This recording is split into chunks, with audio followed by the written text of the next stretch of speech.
Hola, ¿cómo están? Buenas tardes. Bienvenidos a Mendoza Aprende.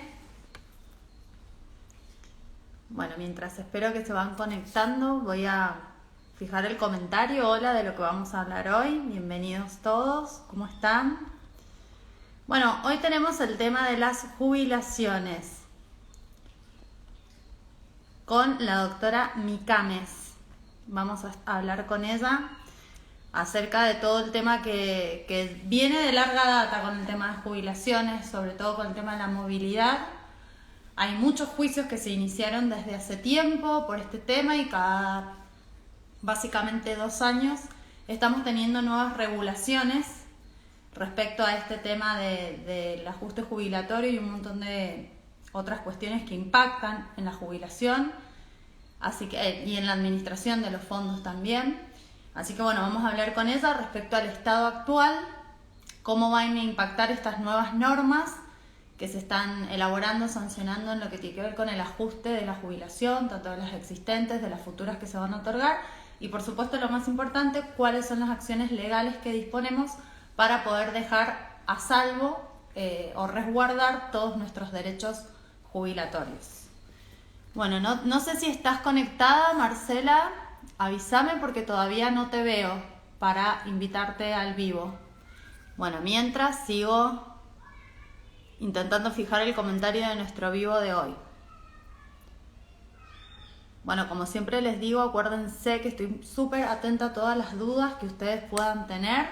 Así que hoy vamos a contar con una súper experta en este tema que nos va a poder despejar todas las dudas que tenemos al respecto.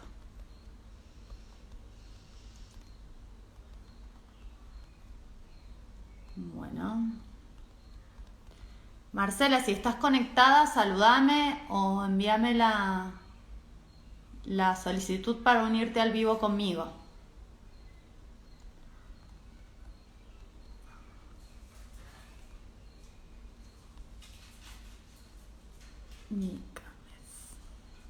Estamos. Bueno, a ver, voy a intentar buscarte. Marcela.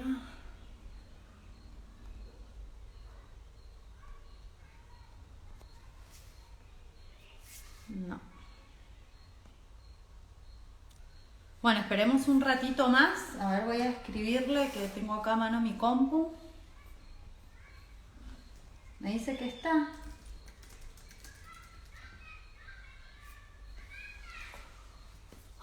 A ver, no sé si me estás escuchando, saludame o envíame la solicitud porque hasta ahora no te puedo ver. Te intenté encontrar para enviártela yo, pero no me figura que estás conectada.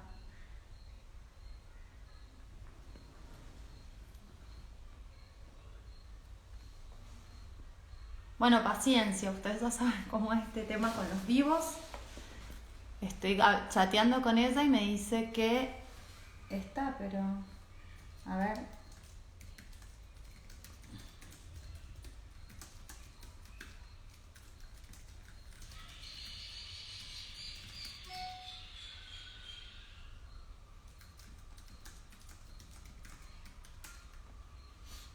Bueno, ahí le estoy diciendo que se desconecte y se vuelva a conectar porque no le figura la transmisión en vivo, me dice. Bueno, gracias a ustedes siempre por la paciencia que nos tienen con estas cosas que a veces nos suceden. Pero bueno, está en línea. Ay, bueno, gracias. Sí, es tierna mi perrita, pero bueno, a veces es tierna hasta que escucha algún perro que ladra y tiene que opinar también. En ese momento deja de ser tierna. Bueno.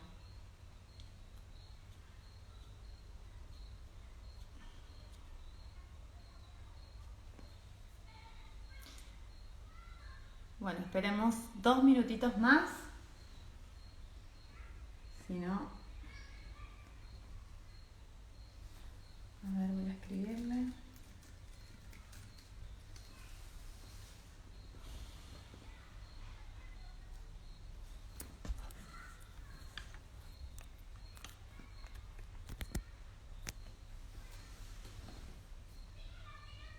a ver.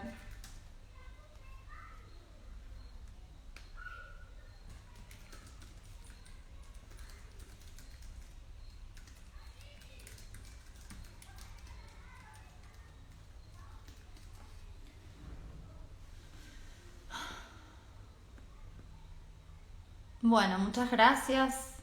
Jaime, te estoy leyendo. Muchas gracias por tus felicitaciones. Me alegro muchísimo que les sirvan estos espacios, que sean útiles. A ver, ahí me está escribiendo Marcela. Me dice que no ve el vivo. Es raro.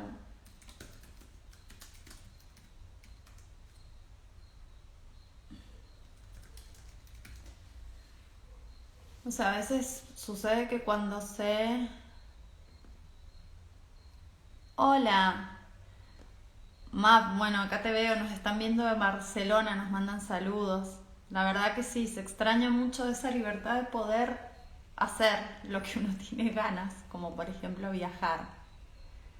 Debe estar en la compu. No, ella lo que me dijo es que para mí lo que le ha pasado es que visto cuando vos te metes antes de que empiece la transmisión del vivo y hasta que no actualizas tu feed, es como que no te aparece. Ahí estás. Estábamos deduciendo. Ahí está, ahí estamos conectándonos. Oh, me dice que me rechazaste la invitación. A ver.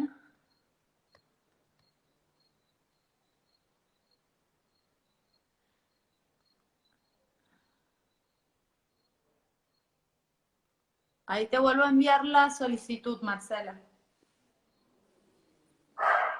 Estoy. Hola. Dios mío, qué locura. Uy, perdón, es mi ¿Cómo primera estás? vez. Bueno, Mucho está gusto. bien. Suele suceder. Ahí Bueno, está. Pasó bienvenida ese a Mendoza Aprende, ahora sí. Bueno, gracias a ustedes, muchas gracias. No, por favor.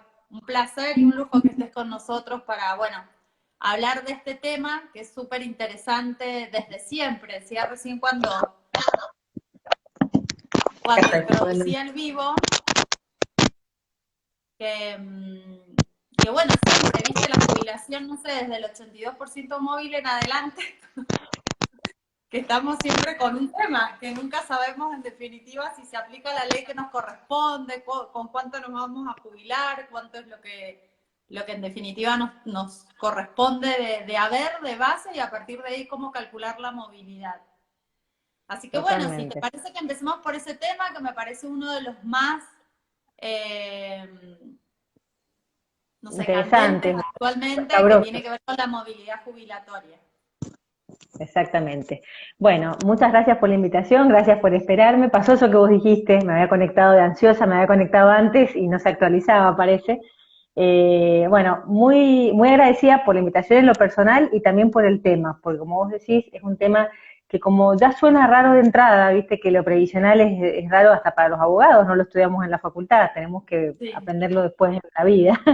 Entonces es como que le escapa y como todos le escapan, después terminamos es una de las contingencias.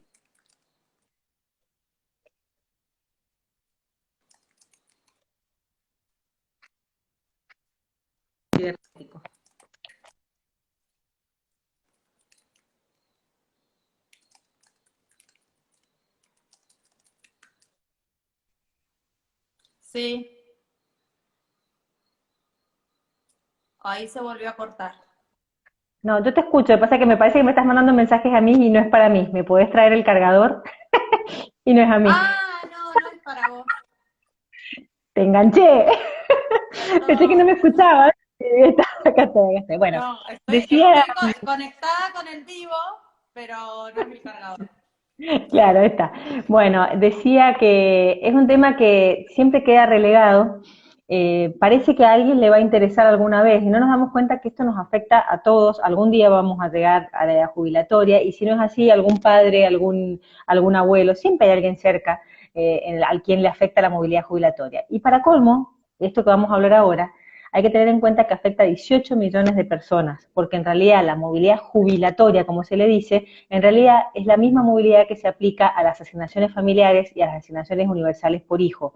Si uno suma la cantidad de beneficiarios de la seguridad social, suman 18 millones de personas. Entonces ahí es donde decís, el número suena, y si lo queremos poner en términos monetarios o más bien estadísticos a nivel económico, el 50% del presupuesto de la Argentina está afectado a la seguridad social. Con lo cual, por eso todos los gobiernos se preocupan tanto y se ocupan tanto, a mi gusto demasiado se ocupan, o sea, siempre caen en esta parte del presupuesto, porque la mitad del presupuesto, la mitad, y si lo tomás como un gasto o una erogación, ni hablar. Si lo tomás como una inversión y una cobertura, bueno, va a ser una inversión de alguna manera. Pero si lo tomás como un gasto a nivel contable, sí, en la parte de las erogaciones, el 50% de los ingresos que tenga el Estado y que el Congreso de la Nación apruebe, van a estar destinados a la seguridad social. Dentro de eso, como decimos, tenemos la mitad, más o menos, que son jubilados contributivos, 9 millones, o sea, seguridad social es el globo, el subsistema están los que contribuyeron para después tener una previsión, por eso nosotros los abogados que hacemos esto somos previsionalistas, porque alguien previó su futuro, obligadamente o voluntariamente, pero alguien lo previó, entonces después va a acceder a algún tipo de prestación de la seguridad social dentro del sistema contributivo. El otro 50% de esos 18 millones de personas son personas que sí reciben alguna prestación de la seguridad social, pero es un sistema no contributivo. Pensiones graciables, asignaciones familiares, como dije recién, y asignaciones universales, que son las que no tienen directamente una relación con el Estado.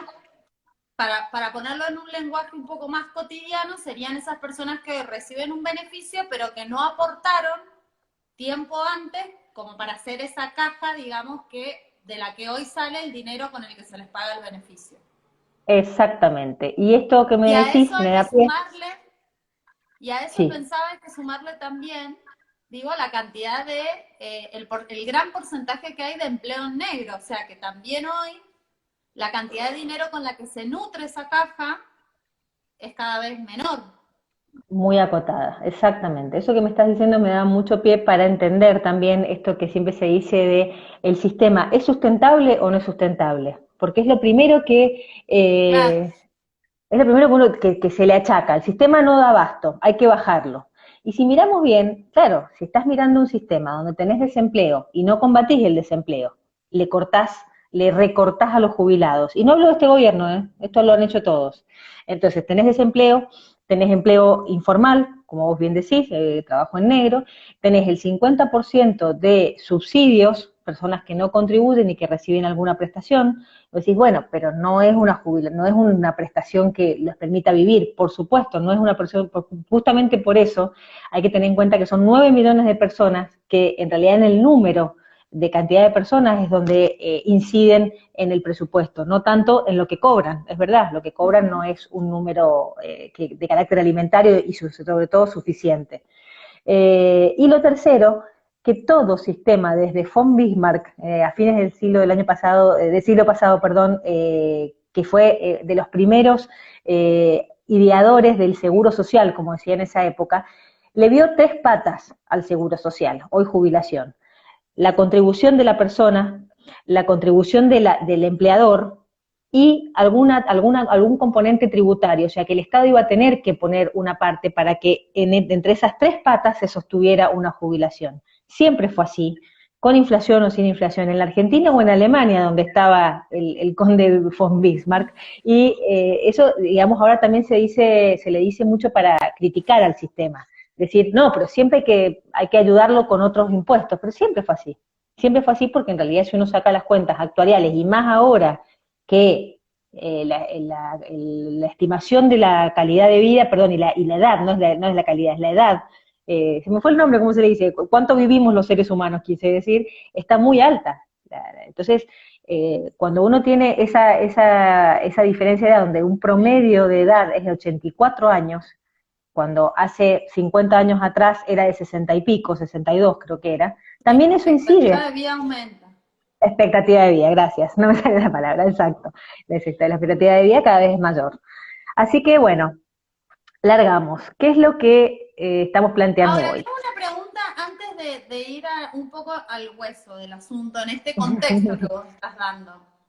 Ujú. El tema de que desde ese fondo que se nutre de las contribuciones y que supuestamente está destinado a pensiones contributivas, se esté destinando a otro tipo de contraprestación que no tiene nada que ver con jubilaciones o pensiones, sino, por ejemplo, las asignaciones universales o de tipo social. ¿Eso es legal? Es legal porque está en una ley. Ahora, está bien, ahí es donde dependemos de nuestros legisladores. Yo entiendo que tiene que salir de los impuestos, pero no tendría que salir del aporte de los jubilados. Pero es una cuestión, esto ya es, te diría que hasta de filosofía política. ¿Qué Estado querés? ¿Un Estado más totalitario o más de tipo comunista o socialista? Va a solventar todas las contribuciones que pueda solventar. Y si nos vamos al otro extremo, directamente no habrían más que jubilaciones, o sea, estrictamente contributivas, y si no, miremos en Chile, que todavía tienen las AFJP, AFP le dicen, y es lo que aportaste, y lo que aportaste literal, no hay un fondo donde se reparte, es lo que en la caja, antes se llamaban cajas, bueno, en la AFP es una cajita donde va tu plata. Si hay inflación, bueno, se actualizará. Si no hay inflación, como en Chile, que no hay mucha inflación, esa plata es la que después se te va a devolver a vos. Suena bien, suena justo. Claro, cuando todos podemos aportar 30 años y nos envejecemos a edades normales, pero cuando alguien, y no estoy diciendo una o dos personas, estoy diciendo que el 15% de los jubilados de la Argentina son jubilados de menos de la edad porque se enfermaron o se murieron, ahí te das cuenta que esa plata de esa cajita no alcanzó y dejó a alguien colgado, a un enfermo o que sí aportó, pasa que se enfermó, o a un muerto joven. Generalmente son muertos jóvenes, son personas que cobran menos de la mínima, cobran, en general los casos que vemos con los colegas son 2.000, 3.000 pesos de jubilación. Es imposible eso. Entonces, eso es lo que hace el sistema estrictamente capitalista. Entonces, hay que buscar un punto medio, ni tampoco pagar todos los subsidios que quiera, o los IFE, o relegar los juicios, no pagar juicios para poder pagar más subsidios, ni tampoco volver a las AFP o volver a un sistema estrictamente contributivo, donde lo que me pagaste te lo devuelvo, lo que no me pagaste no, porque a veces no la vida del ser humano no funciona tan simplemente como si fuera un balance, el debe y el haber. A veces nos ocurren contingencias.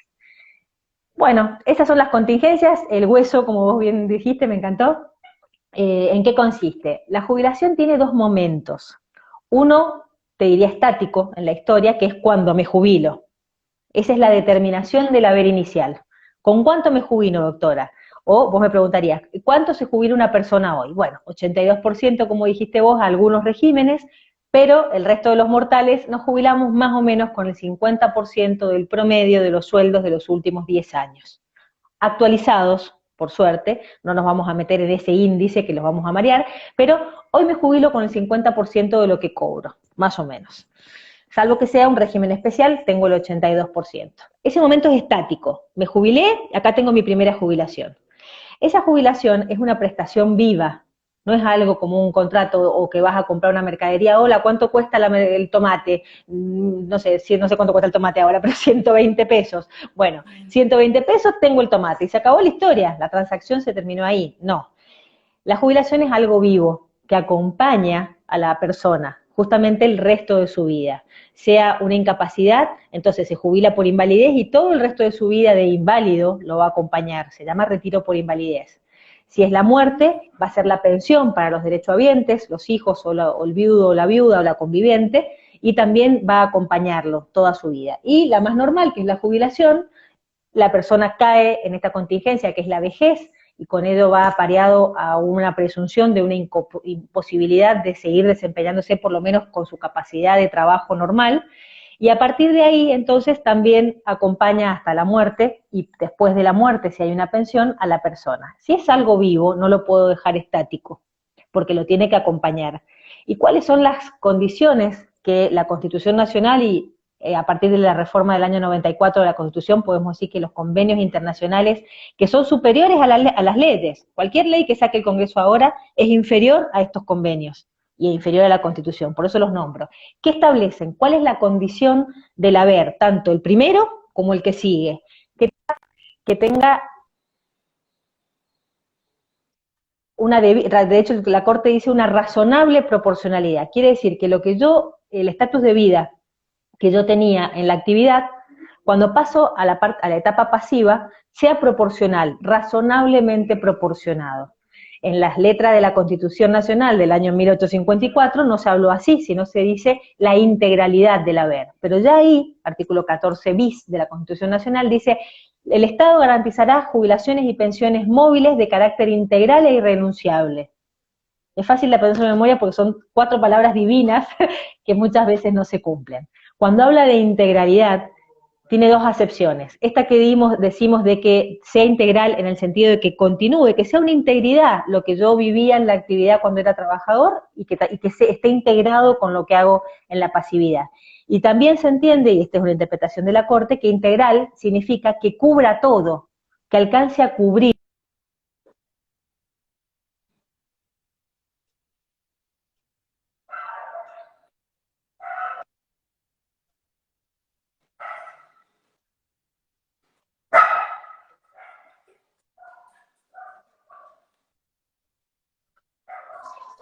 Ahí estamos, sí, ahí está. ¿Volvimos? Hola, sí, ibas como con un delay. Bien, yo te veo bien a vos. No sé, ¿sigo hablando? No, yo no. Ay, te veo perfecto, pucha. Te escucho perfecto. Decime qué querés que haga. Se te corta, se corta. Ustedes, a nuestros seguidores, decirle 2 cosas. Primero, que estoy leyendo súper atento a todas sus preguntas y que al final, cuando termine Marcela de hablar de este tema general, si no están respondidas, las vamos a consultar. Y por el otro, preguntarles si ustedes a mí me escuchan y me ven bien.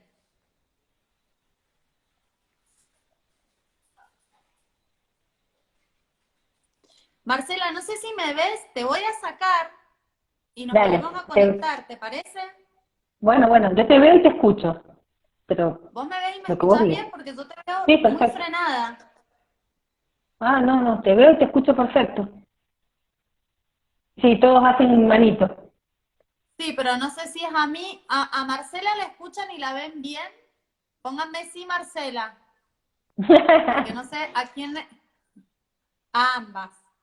Bueno, Bueno, bueno, dale, sigamos entonces. bien. Yo te alcancé a escuchar hasta que hablabas de la interpretación de la Corte de la integridad del haber jubilatorio.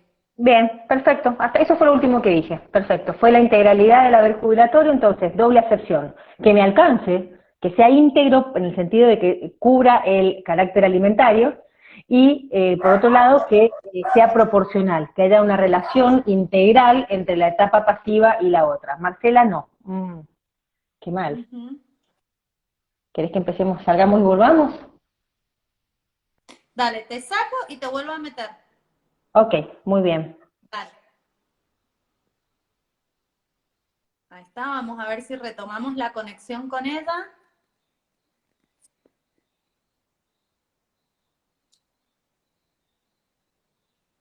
A ver.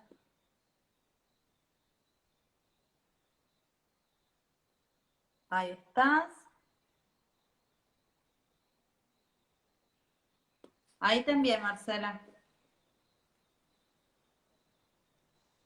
A ver ahora. Ahora sí. Bien, sigamos. Bueno, ¿será que Bueno, será una señal de destino para empezar a meternos, dejarnos de decir perogrullos irracionales o abstractos? Bueno, la movilidad entonces, ¿qué quiere decir? Que se mantenga esa proporcionalidad.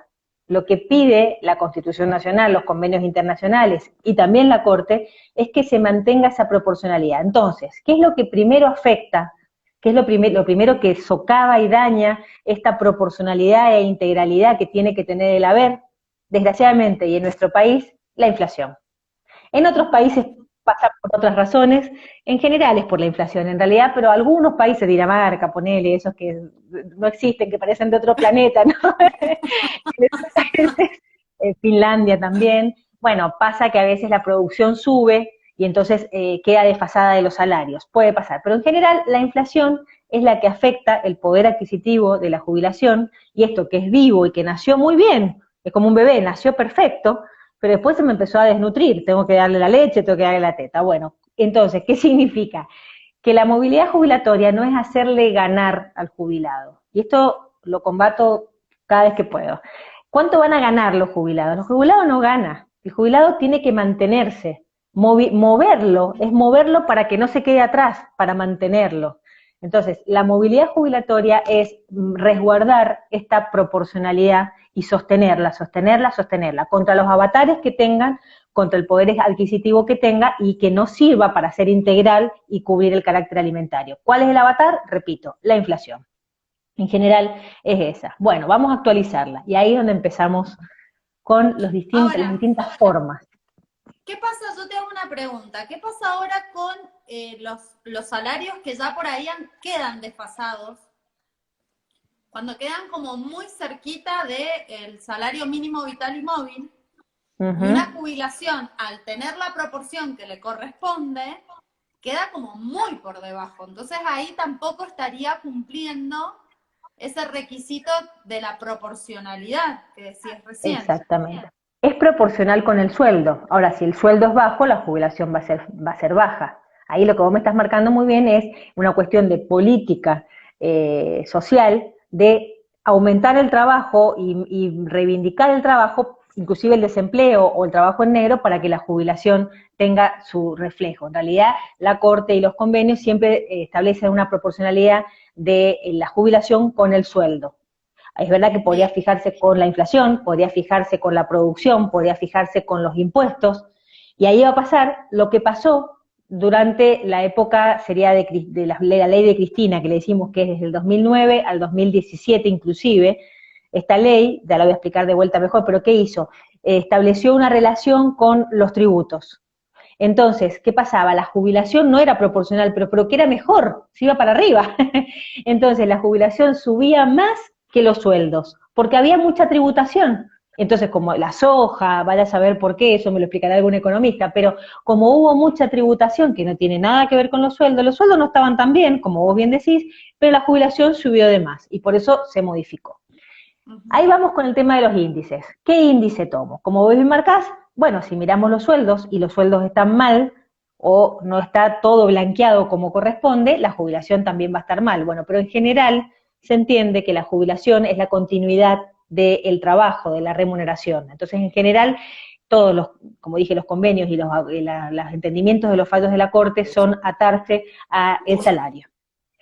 Otra forma de establecer esto es con la tributación, como dije recién. Otra forma es el índice de precios, y otra forma es, dentro de los salarios, no todos los salarios, mirar un índice que nació justamente en el año 2009, que se llama RIPTE, que es el que lo nombro porque ahora nos está rigiendo, que es un índice salarial, vamos a decir que sí cumple con la pauta de que siga los salarios, pero es un índice salarial muy retaseado. Es un índice salarial que toma en cuenta no toda la industria, como era el índice anterior, que se llama ISBIC, y es el que ha generado tantos fallos. Este es un índice que solo mira la remuneración, índice promedio de los trabajadores estables, por eso se llama RIPTE. ¿Y qué quiere decir esto? Solo los estables, o sea, se nos fue con los estables, no los trabajos temporarios. Ah, bien, bien, bien, bueno. Es combativo. Bueno, mide solo los trabajadores estables, solo mide lo que no tenga horas extras, que también se tiene como temporario, solo mide aquel que tenga más de 12 meses en el trabajo, lo cual no siempre funciona de manera continua, no mide aquel que tenga trabajo en relación de dependencia y autónomo, como yo, por ejemplo, quedaría totalmente afuera de la medición. Es un índice bastante retaseado. Mira solo los trabajadores estables, entonces hay un montón de industrias que no quedan medidas dentro de ese índice salarial. ¿Qué es lo que se ha hecho y por qué estamos debatiendo ahora, hasta ahora? Originalmente, la ley de jubilaciones, que es la ley 24241, puso en cabeza del ANSES que eligiera un índice. Y esa fue la única vez, y lo marco y me pongo pesada porque tuvo que haber un fallo de la Corte para que se lo volviera a recordar al ANSES, fue la única vez que el ANSES pudo establecer, elegir un índice. Desde el año 94 que nació la ley, hasta que se lo quitaron ese poder, que fue en el 2009. Entonces, ¿qué índice eligió el ANSES ahí? El ISBIC, que es el que les digo que es un índice mucho más amplio, es índice de salarios básicos de la construcción, de la industria y la construcción. O sea, todas las industrias miran al peón, o sea, que es el trabajador más fidedigno, en el que el salario no tiene capacidad de ahorro, el peón es el que trabaja para comer, o sea, el carácter alimentario es directo, y toma en cuenta, lo quiero decir bien, eran 27 industrias de la nación, más la construcción que se agregó después. ¿Por qué digo esto? Porque cuando se critica al ISBIC, se dice, no, estás mirando solo la construcción. No, eran 27 industrias más la construcción. Entonces, salarios básicos de la industria y la construcción. Ese índice rigió hasta el 2009. La ANSES no lo aplicó bien, de hecho en algún punto lo frenó, digamos, y entonces ahí vinieron todos los fallos, porque cuando la ANSES dejó de aplicarlo, el gobierno nacional, sobre todo a partir de la crisis del 2002, y hasta el 2009, bien visto, del 2002 al 2009 la famosa crisis que tuvimos, porque antes hubo estabilidad, la verdad, entonces si no se aplicaba mucho no importaba, la estabilidad era la misma, los salarios se mantenían y los sueldos, las jubilaciones también. El problema lo tuvimos cuando en el 2002 empieza la crisis. Y el gobierno, como vio que el ANSES no lo estaba aplicando al índice y los jubilados estaban teniendo un desfasaje cada vez más grande, empezó a aplicar aumentos por decreto. Decretos que empezaron a salir en realidad en el 2006, después en el 2007 y en el 2008. Tampoco es que fueron tantos aumentos. El periodo anterior al 2006, o sea, del 2002 al 2006, los jubilados no tuvieron ningún aumento y la inflación fue salada por el tema de la devaluación. Entonces, esos aumentos por decretos generaron el famoso caso Badaro. Y marco esto porque hoy estamos con aumentos por decreto. Fíjense cómo somos cíclicos en la Argentina. Y entonces, con la excusa de la emergencia económica, igual que ahora, con la excusa de que había devaluación, ahora no se ha dicho abiertamente, pero sabemos que estamos bastante complicados económicamente, se dieron aumentos por decreto que por supuesto eran insuficientes, por supuesto que no se condecían con ningún índice, olvídate del ISBIC, pero tampoco con el índice de nivel general de remuneraciones, tampoco con el RIPTE, con ningún índice, eran aumentos que la verdad que eran la medida que había plata, digamos, para poder repartir. Sale el caso Badaro que todavía al día de hoy estamos teniendo fallos por lo que pasó en esa época. Hasta el 2009. En el 2009 el mismo gobierno propone una ley al Congreso de la Nación y por ley, y por fin diría yo, tenemos una ley de movilidad jubilatoria. Nos guste o no nos guste el índice que eligieron, que es muy parecido al que se está debatiendo ahora, porque es el mismo gobierno aparte, entonces estamos hablando del gobierno de Cristina Fernández de Kirchner. Entonces, en el 2009 tuvimos una ley que decía cuánto me tienen que dar, en base a qué fórmula y cuándo me lo van a pagar. No el aumento por decreto, que era cada vez que había plata, o cada vez que estaban contentos, o cada vez que había elecciones. Bueno, se acabaron los aumentos por decreto desde el 2009 y hasta el 2018, hasta marzo del 18, rigió esta ley. ¿Cómo funcionaba esta ley? La mitad de los aumentos que te voy a pagar va a ser midiendo la recaudación tributaria, por eso fue muy criticado, porque es que tiene que ver la recaudación, no tiene que ver nada con nada. Y bueno, como la recaudación fue buena, nadie más criticó y nos quedamos todos calladitos, porque estuvo buena, o sea, fueron buenos los aumentos desde el 2009, insisto, hasta el 2018, marzo del 18. La mitad con recaudación tributaria y la otra mitad voy a medir el RIPTE, la remuneración índice promedio de los trabajadores estables. Tengo un índice, la fórmula compuesta que se le decía, que era una parte salarios y una parte impuestos. Fue tan buena la recaudación que terminó haciendo que la inflación y los salarios hubieran aumentado menos que las jubilaciones. Entonces vino el Fondo Monetario y le dijo al presidente que teníamos en ese momento, que era el ingeniero Macri, estás pagando más aumentos de jubilación que la inflación misma, lo cual era cierto. En ese periodo era cierto, todavía la inflación no se disparaba como se disparó justamente en el 2018. La cosa es que a partir de marzo del 2018 por esa ley que se acordarán que salió en diciembre anterior, que tiraron piedras al Congreso y todo lo que pasó, tenemos una ley que mide la inflación. Entonces, cambiamos la fórmula de la ley 27416, que es la ley de, perdón, 26417, la ley de Cristina, mitad y mitad, y la cambiamos por una fórmula que mide 70% inflación, o sea, mayoritariamente inflación, y un 30% RIPTE, otra vez. Seguimos teniendo los salarios, esa fue una modificación que propuso Pichetto en el Senado, 30% RIPTE salarios, pero 70% inflación. Esto duró desde marzo del 18 hasta diciembre del 2019. En diciembre del 2019, y con la inflación que teníamos, la postura y la razonable, no vamos a criticar, no vamos a meternos en política, pero la postura es que un índice basado en la inflación genera inflación.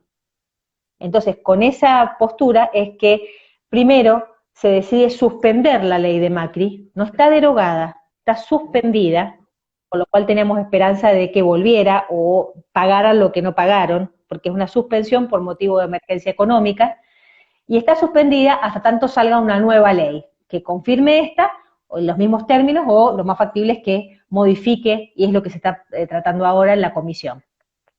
¿Cuál es el problema de suspenderlo? La movilidad, en ese mismo articulito que les dije de la Constitución Nacional, dice que una ley establecerá jubilaciones y pensiones móviles. Una ley. ¿Quién hace ley? El Congreso. Y ya en el 2009, una ley, que está bien, Cristina Fernández de Kirchner fue la que la llevó al Congreso, pero el que la aprobó fue el Congreso, es la ley 26417. De vuelta al Congreso fue, en diciembre del 2018, con piedras o sin piedras, fue el Congreso el que estableció la ley. ¿Con qué quiere decir con esto? Que la ley es la que tiene que establecer la movilidad jubilatoria, y no un decreto.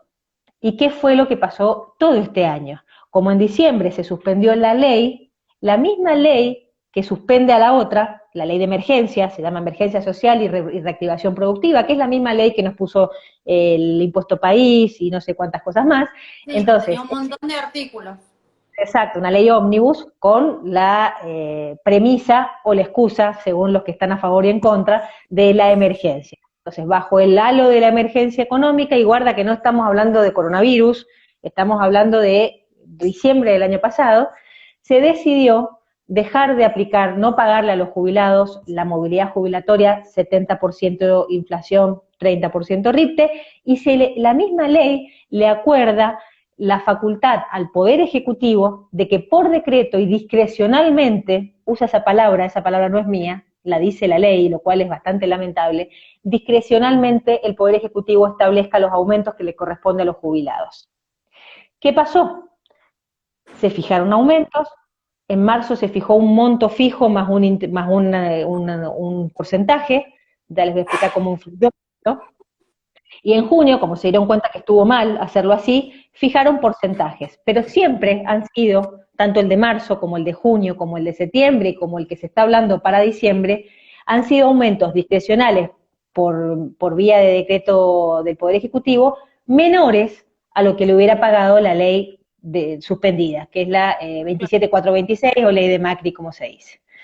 En números, cuando puedan respirar y digerir toda esta barbaridad que he dicho, les puedo pasar los números de cuánto le hubiera dado la movilidad jubilatoria suspendida y cuánto le ha dado el gobierno este año. Y sobre todo, este discurso que hay del gobierno de decir que este año los jubilados le ganaron a la inflación.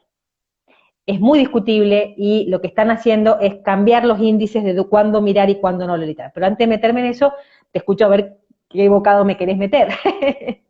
Está bien, no, es que la verdad que bueno, como dicen todos acá, sos muy clara y es un placer escucharte porque verdaderamente en 10 minutos nos resumiste 20 años de historia.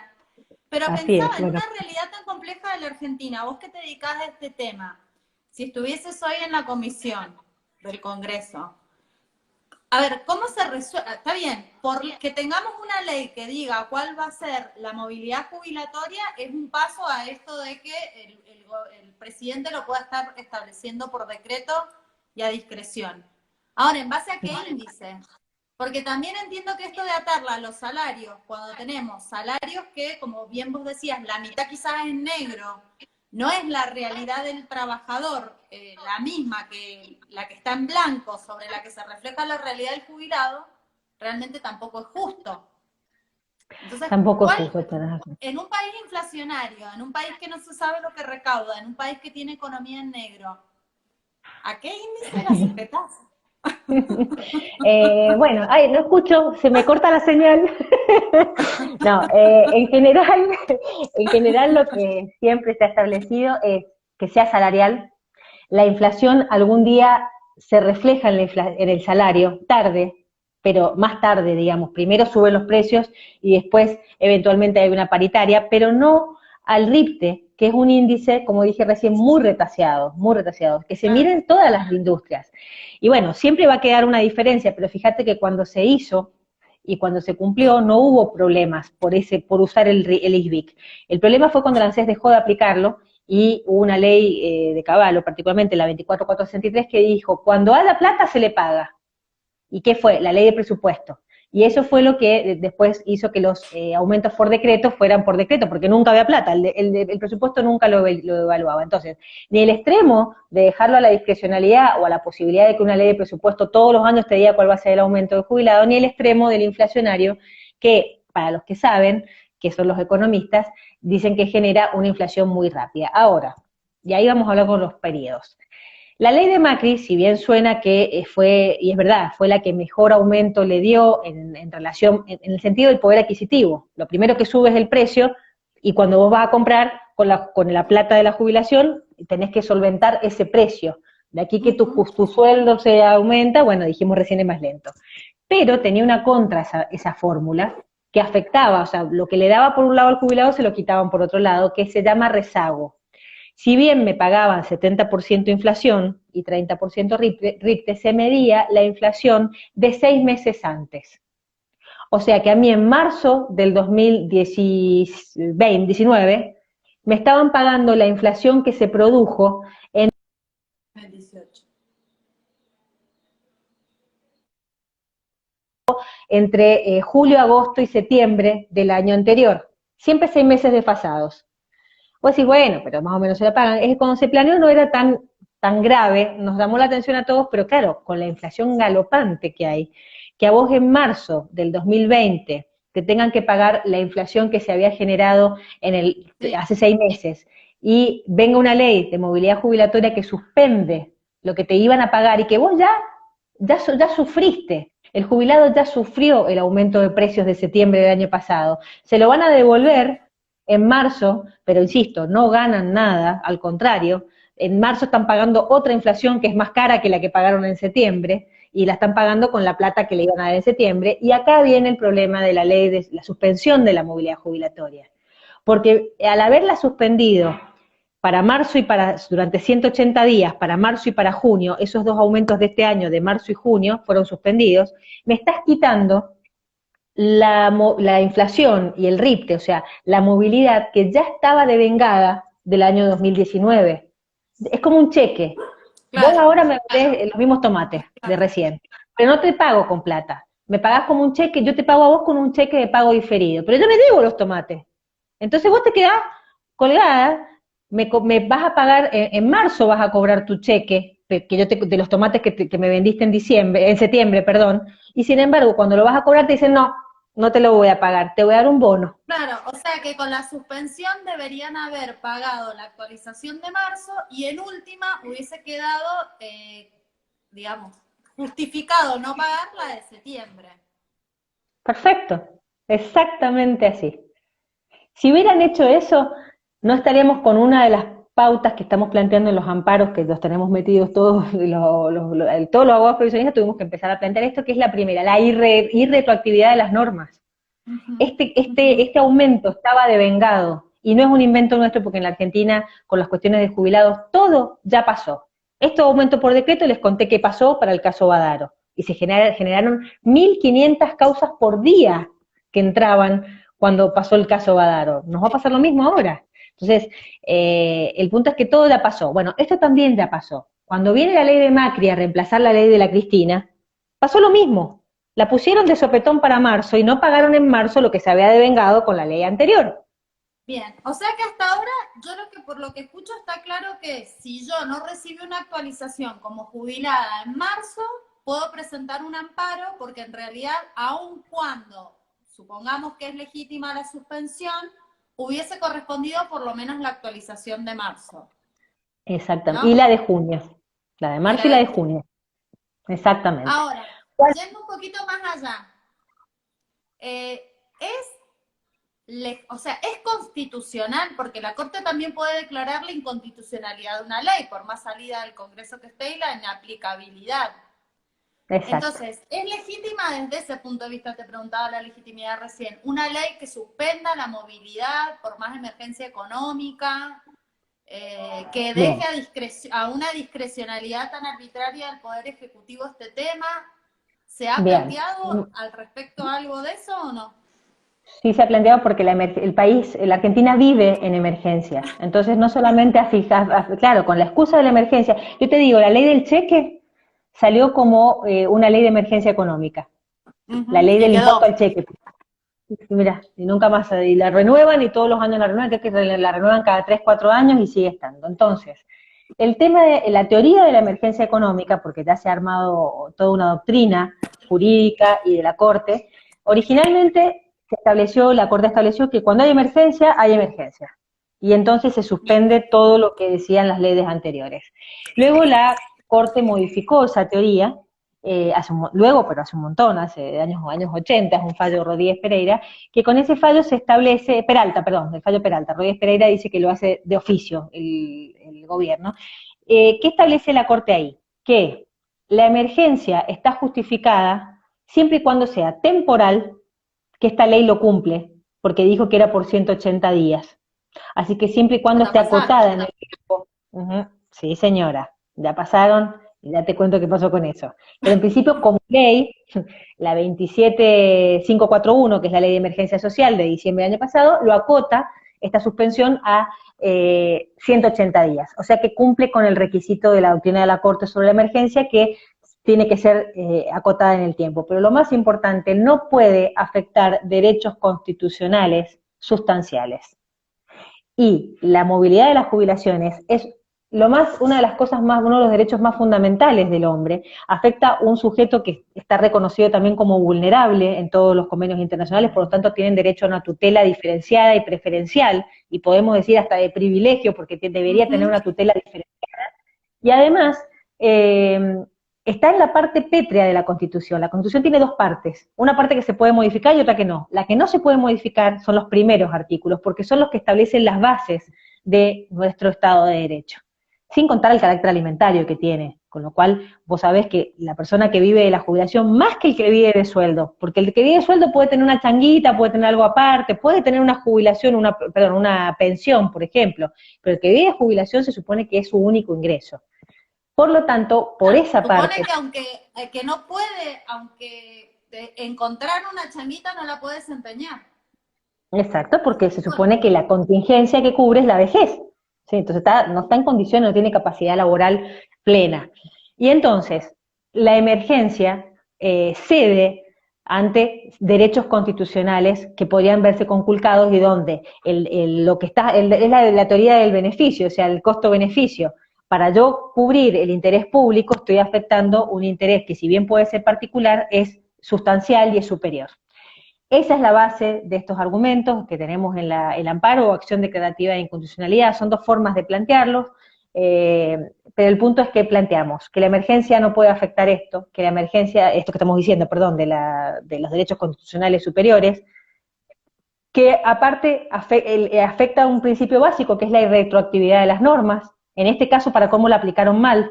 Como decís vos, si lo hubieran aplicado a partir de septiembre, me quedo con un argumento menos, pero afectaron el aumento de marzo y de junio, que ya estaba devengado, y devengado con inflación, lo cual implica más que devengado, sufrido, padecido. El otro principio que se afecta es un principio que surge de la Convención Interamericana de Derechos Humanos, que dice que los Estados partes se comprometen a establecer medidas que sean progresivas, el principio de progresividad. y entre paréntesis se dice siempre, y de no regresividad. O sea que una vez que hemos logrado un estatus donde hay, como en este caso, una movilidad legal con una fórmula que te dice cuándo te la van a pagar, no cuando se les canta, y te dicen en base a qué, no en base a lo que se les cante también, dicho fino, lo discrecional, hemos llegado a un estatus jurídico que el principio de progresividad establece que no puedes volver para atrás, porque además es una cuestión de seguridad jurídica, la persona cuenta con eso, y la población cuenta con esa ley que el pasado mañana, entre gallos y medianoche, te la cambian. Y el cuarto principio que atacamos en esto, y es lo que a la gente quizás le cuesta entender, es que se afecta el principio de igualdad. Porque además de hacerlo por decreto, sin sujeción a índices, que no fuera por ley, todo lo que estamos diciendo, de manera regresiva, además de todo esto, además no se aplicó en forma igualitaria. ¿En qué sentido? En marzo, y nada más que en marzo, pero eso se arrastra, porque la jubilación es algo vivo, y lo que, si yo me lastimé hoy acá, dentro de 50 años voy a seguir teniendo la cicatriz, ¿sí? Salvo que vaya un buen cirujano, pero también el cirujano va a estar ahí metido, alguien me abre y me entiende. Entonces, lo que pasó en marzo lo seguimos padeciendo. ¿Qué fue? Les dieron 1.500 pesos de aumento y 2,3%. Entonces, pues, y bueno, en qué influye eso? En una jubilación de 14.000 pesos, que era la mínima en ese momento, a febrero, mejor dicho, al que cobraba 14.067, para ser exactos, le dieron 1.500 pesos más el 2,3%. En total terminó siendo para esa persona un 13%. Entonces, en resumen, en marzo el que cobraba la mínima terminó teniendo un 13%, pero no fue un 13% trácate, fue 1.500 más 2,3. Esos 1.500 pesos para el que cobraba 20.000, 30.000, 40.000, hicimos inclusive una grida y eso ponemos en la demanda. Vamos al haber máximo en febrero era 103.000. Los mismos 1.500 pesos en un haber de 103.000, ¿qué incidencia? Y valen mucho menos, inciden mucho menos que 1.500 en 14.000 pesos. Entonces, si a mí me das 1.500 pesos más 2,3% en una jubilación de 100.000, me estás dando nada más que el 3%. Mientras que la misma plata, 1.500 más 2,3% en una jubilación de 14.000, implica el famoso 13% con el que salieron en el gobierno a decir rimbombantemente, le damos el 13%. No, le diste el 13% a todo el mundo. De hecho, yo saqué la cuentita y tengo la grilla acá, la persona que primero ya no recibía lo mismo que el gobierno anterior era la persona que cobraba 17.300 pesos. O sea, ya el que cobraba 17.300 pesos cobraba menos que lo que le hubiera pagado la ley suspendida. Entonces, volvemos con el argumento del gobierno. ¿Es verdad que les han dado un 29% de aumento? Sí, a los de la mínima. Porque eso pasó en marzo con un 13%, en junio se dieron cuenta que estaba mal eso de dar un monto fijo, tienen que dar todo por igual, porque ¿por qué castigás más al que cobra más? Si él también sufrió la jubilación, la inflación igual que el que cobró menos. A todos hay que moverlos igual, no que uno gane más. Bueno, pero la ley dice, la ley de emergencia le dijo al Poder Ejecutivo que podía fijar aumentos discrecionalmente, dándole preferencia a los haberes mínimos. Y ahí, con esa justificación, está bien, hay que darle más al que menos cobra, porque es verdad que está muy desfasado, y una jubilación de 14.000 pesos con una canasta básica que tenés de 44.000 pesos, no hay relación. Pero no a costa de darle menos al que le corresponde exactamente lo mismo que le hubiera correspondido con respecto a los precios. Bueno, entonces, en resumen, 28,91% ha dado el gobierno en los aumentos de marzo, junio y septiembre, al de la mínima. Mientras que el de la máxima, que insisto, no es tampoco, no cobran 600.000 pesos, como han dicho, el de la máxima son 103.000, le han dado un 18% menos, de aumento, perdón. Entonces, 28, casi 29% contra un 18%. Ahí ves la igualdad, otro ataque que le hacemos nosotros en la acción declarativa de No, y inconstitucionalidad. además que sí, que volviendo también un poco a ver cómo se financia esto, quien cobra una jubilación de 103.000 se supone que hizo toda su vida un aporte mayor al que cobra la jubilación de 14.000. Entonces volvemos otra vez a esto. No tiene que ser una cuestión tan, yéndonos al extremo de tan literal de acuerdo a lo que aportaste para no ser, digamos, afectar para Sanguinarios. abajo, Ujú. claro, pero tampoco esta situación que termina generando en realidad una desigualdad que nivela para abajo, porque como que empobrece a todo el mundo en realidad, en vez de Exacto, mejorar las condiciones de los que están atrás, empeoran de los que están adelante. Así que exacto. bueno, ¿Cuál quedó sería muy la claro. solución? De Ah, todas perdón, maneras, te aumentarle quería con comentar índice. que Sí, de este vivo vamos a hacer una nota que la vamos a publicar en MDZ, así que toda la información, tablitas y números que después me quieras te las mandar paso. para completarla, me lo mandás, Claro, así genial. cuando Así pueden accedan a la ver nota cada uno. tienen Ahí está, total. perfecto, perfecto, muy bien. En realidad la postura sería, dale lo que corresponde al que cobra, porque como vos dijiste, es un esfuerzo contributivo, me voy a ir más atrás. El esfuerzo Sí, contributivo es lo que vos estás marcando y es lo que marca la proporcionalidad. Volvemos al principio de la charla. Por eso parece teórico y después lo bajás a la realidad y decís, no, no es tan teórico. Si yo quiero ser proporcionado con lo que yo aporté o con los estatus de vida que yo tenía, bueno, entonces tengo que dar una movilidad que, como decís vos muy bien, respete el esfuerzo contributivo. Entonces, dale al que cobra más, jubilación más alta, porque contribuyó más años o más sueldo, puede haber aportado cualquiera de las dos cosas. Entonces, dale más en relación a algún índice oficial para que no caiga, para que su movilidad sea mantenerlo, como decíamos al principio, y al de la mínima, dale más que el índice, pero no que al de la mínima le das lo del índice o más o menos lo del índice, pero al que ya cobra 17.000 pesos ya le das menos de lo que le corresponde. Entonces es un sistema de reparto o solidario intrageneracional, lo cual también se le critica a todo lo que está haciendo en jubilaciones en esta época.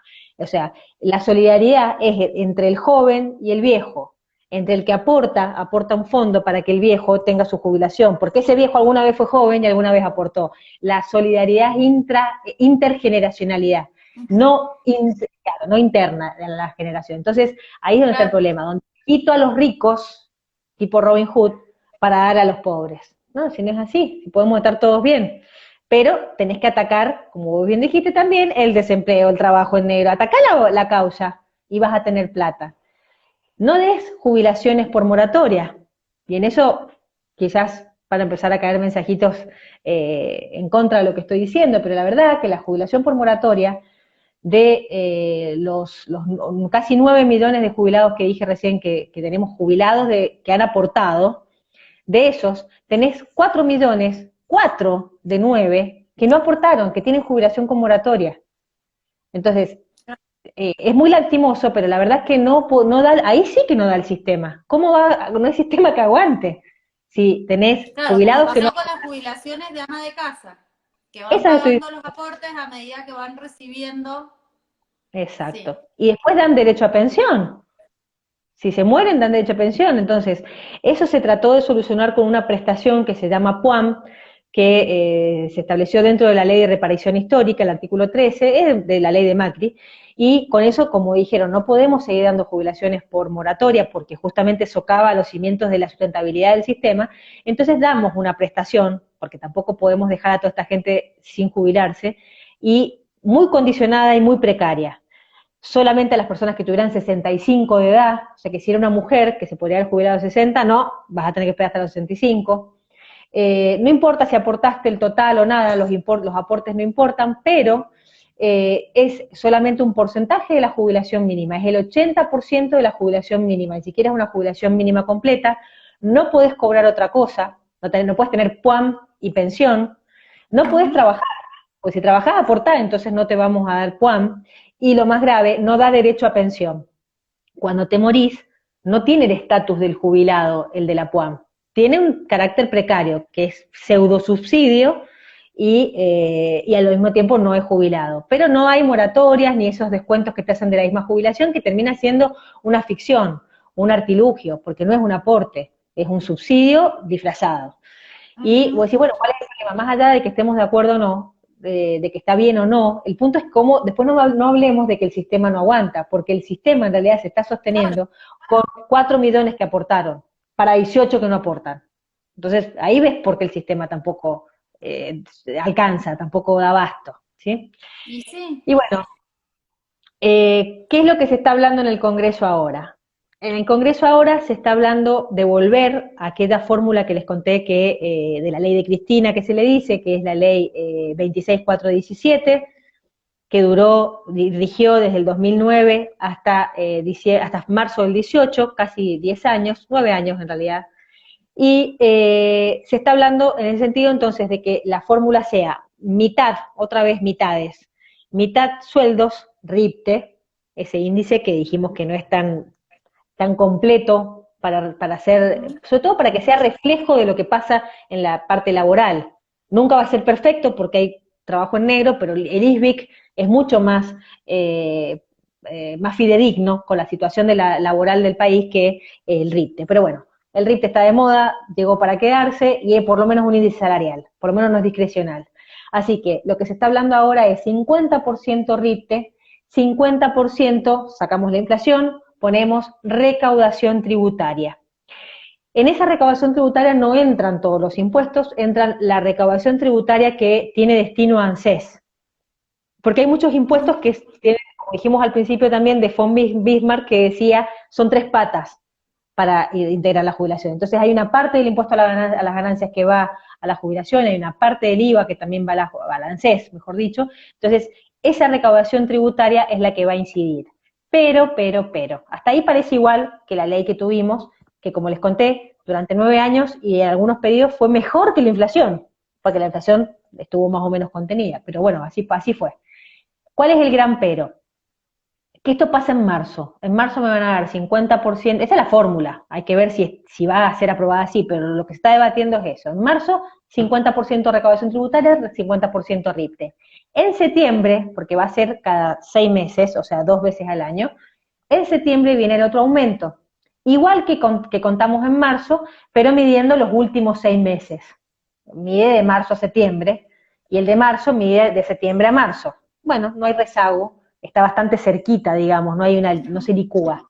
Pero, y ahí viene el pero, siempre y cuando la recaudación tributaria, incluyendo las cotizaciones, o sea, ahí sí se incluye el aporte de los empleadores respecto de sus empleados, ahí sí entra toda la recaudación tributaria de todo el año, no supere los salarios de esos 6 meses. ¿Qué quiero decir con esto? Que entonces, en marzo te pago mitad y mitad, pero en septiembre te pago mitad y mitad en la medida que la recaudación de todo el año haya sido mayor, porque si fue menor, te pago la recaudación tributaria. O sea, no me ato al salario, me ato a la recaudación. De alguna manera, de esta manera en realidad, el Estado, el gobierno, se garantiza pagarte la recaudación tributaria, sea la anual o sea la semestral. Pero se asegura la sustentabilidad del sistema, como se dice, que está muy de moda, diciendo, si hay platita, pago jubilaciones, si no hay platitas, no la pago. Y no importa si los sueldos subieron por otro lado. Y ahí depende mucho de la política fiscal, de la política rey persecutoria, se dice, o sea, cuánto va a perseguir el Estado a quienes tienen que contribuir, porque si el Estado no persigue o si los contribuyentes no contribuyen, el jubilado no va a cobrar. Y ahí está la deficiencia o la crítica al sistema, que si bien reconocemos que en alguna época funcionó muy bien, no tiene nada que ver con la jubilación, con el salario, con la proporcionalidad, con la integralidad. No hay relación con nada. La parte tributaria es como si me dijeras que lo actualizamos en base al dólar. Y sí, estaría muy bueno, pero al mismo tiempo no tiene que ver con la función que tiene la jubilación, tanto para adelante, que es cubrir el carácter alimentario, igual que el sueldo, como para atrás. ¿De dónde viene la jubilación? Del sueldo. Entonces, ahí está la explicación, que no es yo entiendo que no es la que más te cierra, pero es la más lógica, porque si empezás a agarrar otros índices, corres riesgo de que se te dispare, como le pasó a Macri. sí. Lo puso a la inflación y se le disparó. Sí, de todas maneras, te sigo escuchando y sigo insistiendo en esto de que también es muy importante determinar por ley, sería bueno para nuestros legisladores nacionales, el destino que se le puede dar a esos fondos. Porque si no, no hay sistema sustentable que aguante tampoco. Porque si Exactamente. cuando ingresa dinero, por lo que fuere, por mayor recaudación, porque la soja se disparó o porque, no sé, de repente todo el mundo empezó a generar empleo en blanco y a meter contribuciones patronales, Exacto, pero sí, lo sí. destinamos a cualquier otra cosa que no sea jubilación, nunca el sistema va a ser De alguna sustentable. manera por eso se llamaba caja. ¿Por qué se llamaba caja antes? Ahora se llaman CES, pero históricamente era la caja industria, caja empleados, caja de Estado, era la otra. Porque es una caja donde la plata entra, no es individual como la FJP, pero es una caja común donde entra del salario para la jubilación y sale, y ahí está lo que vos decís, debería salir solo para la jubilación. Y ahí el sistema sí va a ser sustentable. Necesitarás un poco de apoyo de los impuestos, pero es muy tentador, porque imagínate que la plata que vos y yo aportamos ahora, recién la vamos a usar dentro de 30 años. No, pero te voy a hacer juicio. Y pues si un juicio dura, pasa más allá de un juicio, pasa más allá de un gobierno. Como te digo, hasta ahora estamos pagando, Bueno, cobrando, claro. esa pregunta te iba a hacer y ya para ir cerrando, porque, bueno, la verdad, se nos ha ido ya la hora del programa. Me Upa, quedaron un sí, sí, montón de preguntas de nuestros seguidores, pero no te quisiste interrumpir porque quería que pudieras desarrollar este tema que es común a todos. mándamelo, Así que bueno, te puedo comprometer para otro día que estemos, que nos dediquemos por un poco supuesto. más a dar consultas, ¿te parece? Que Sí, sea sí, tipo por un favor, no, no me consultorio gusta que haya jurídico. quedado allí. Dale, sí, por favor. Dale. Entonces te Y, hago una pregunta que me piden acá sí para saber cómo contactarte a vos y una última pregunta técnica para ya cerrar este vivo. Bueno, con mi compromiso va a ser otro para todos los seguidores que han preguntado un sí, montón. señora. La Buenísimo. pregunta técnica que te hago también es este tema que vos hablaste de la duración de los juicios. Si está en carpeta, si se está haciendo alguna presentación, sea desde el punto de vista legal ante la corte o presentación de leyes o lo que fuera, para que los juicios que tengan que ver con los jubilados no duren tanto tiempo, porque eso también es una realidad. O sea, son procesos larguísimos que a veces cuando llegan el que debía disfrutar de eso quizás ya no está acá. Bien. La Argentina ha sido sancionada por los plazos que tiene en materia previsional. Hay un caso terrible, si quieren búsquenlo, no lean el fallo, pero búsquenlo, se llama Sebastián Furlan, es un muchacho que no es necesariamente previsional, pero es un incapaz que tuvo que caer en la Corte Interamericana de Derechos Humanos, y la Argentina fue sancionada porque fue un juicio que duró 23 años, para que el muchacho se accidentó como niño y terminó cobrando como adulto. Así que no está en carpeta, el Poder Judicial en general acota mucho los plazos con procedimientos, lo que le deja la ley para poder acotarlo, ¿no? Pero procedimientos, por ejemplo, uno mete la demanda y ¡pum!, te sale la primera contestación del juzgado, es un chorizo así, donde dice, en el caso que el ANSES plantee, y en el caso que también como que se adelanta el juzgado para resolver algo que sabe que ANSES le va a plantear. Claro. Pero hay un tema de base, que es, se nos estaban acabando los juicios de movilidad jubilatoria, los casos Badaro ya no los estábamos metiendo porque ya estábamos cumpliendo 10 años de una pauta legal, y estábamos empezando con los casos raros, que inclusive pueden entrar por amparo. Tema de topes, tema de una pensión a una conviviente que no pudo demostrar la convivencia. Bueno, para eso está el derecho previsional Claro. en la parte judicial, no para todo el mundo. En esta Sí, grilla que yo debiera he... ser para casos de excepción, no Exacto. Y para el que caso el de gobierno excepción, cumpla con lo que tiene que cumplir. exacto, pero la verdad que el caso de excepción encuadra dentro de un amparo, encuadra dentro de una cautelar, entonces son procesos naturalmente más cortos, pero si vamos a ir a un reajuste de haberes que está regulado por una ley del año 95, la que les conté recién, que también es de solidaridad, se llama de solidaridad previsional, se llama la 24463, esa ley fija plazos procesales de excepción privilegiados para el ANSES. La ANSES tiene 60 días hábiles para contestar hasta el último día. Entonces, mientras no se cambie esa ley o no se haga una ley de procedimiento previsional que particularmente tenga que tener en vista que lo que vos estás marcando, la contingencia del otro lado, tengo un inválido sin trabajo o tengo a un viejito, porque en realidad hay que decirlo como de gente mayor de edad que su capacidad contributiva. Cuando podamos tener un código procesal que establezca plazos y procedimientos ayornados y ajustados a la persona que está atrás del expediente, como se dice siempre, ahí sí se va a acotar. Pero ¿sabes qué pasa? A los gobiernos les convienen los juicios, que pagarán otros Y gobiernos. sí, Y, y y que sí. terminará, algunos de los jubilados lo van a terminar, porque otros no llegan. Yo tengo una tasa de muertes en el estudio que más o menos cada 20 demandas que meto, 12 me mueren. Y Sí, si hay es viudas, así. Hay una... tapamos, si no hay viudas, se perdió. Sí. Es desgarrador y es cruel, Bueno, la verdad. sí, la verdad que sí. Bueno, Marcela, contanos dónde te pueden encontrar los Ah, seguidores, un número de teléfono, una página web.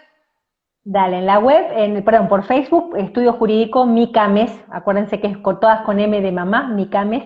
Si no, a un fijo para pedir turno, 425-777 y un 3 al final. Y no, dejémoslo ahí porque el celular no me lo digo bien, así que mejor llamen por teléfono y hacemos una entrevista así, virtual también. Bueno, buenísimo. Muy bien. Bueno, Marcela, muchísimas Muchas gracias. gracias. La verdad que un placer escucharte. Te comprometo para otro vivo dentro de unas semanitas para que podamos despejar dudas. Y bueno, muchas gracias a todos ustedes por sus devoluciones también. Me alegro un montón que les haya servido este vivo, así que gracias por estar ahí. Bueno, Buenísimo. te mando un Gracias beso a vos enorme, por la Marcela. invitación. Muchas gracias a vos. Nos vemos en unos días. Chao, chao. Chao, chao, chao.